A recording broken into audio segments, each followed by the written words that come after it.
Curse of the Sea Rats is a Metroidvania with 4-player co-op by Platoon Studio, in which you play as a prisoner turned into a rat by a pirate witch. You run, jump, and attack your way through an interconnected series of rooms, searching for items, abilities, and keys that allow you to progress. There are 4 characters to choose from, each with slightly different playstyles, but all of them have extremely basic movesets. You have 3 attacks on the ground, accessed by tilting the stick up or down or leaving it neutral, and the same again in the air. Each character has a block, parry, or dodge, a magical attack that uses 1 bar of energy, and 4 more unlockable attacks that use energy. Other than that, you unlock a double jump, a dash, and a high jump. There's nothing exciting in the movesets of these characters, but they control precisely and make the mostly easy platforming decent, if unremarkable. The areas you traverse are littered with enemies, which you do mostly simple combat against, and the balance of simple combat and simple platforming is pleasant. The game leans towards the easy side, except for the fact that you instantly die when you fall off certain platforms, which is a pain. Exploration is exactly what you expect. Most paths are blocked by locked doors for which you must find the keys. A handful are blocked by lacking the high jump or double jump, and others are open to you from the start.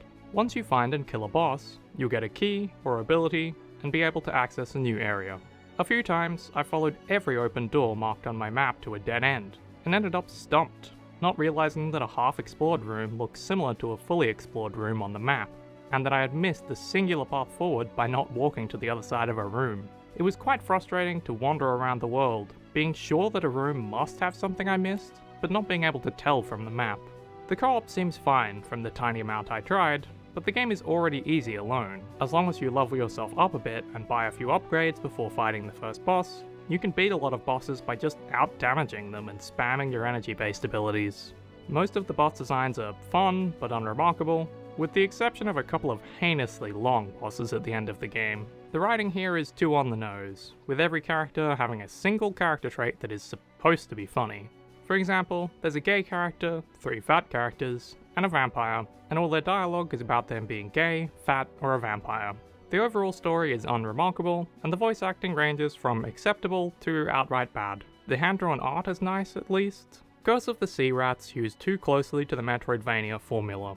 Anything I describe from the game is essentially the same as any other Metroidvania, and it doesn't have a unique twist of its own, except for the 4-player co-op. It's fun, but not outrageously so.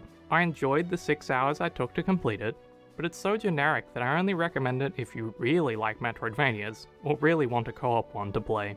Curse of the Sea Rats releases April 6 on PC, Xbox One, Xbox Series, PlayStation 4 and 5, and Nintendo Switch for $19.99 digitally, or $29.99 to $39.99 physically.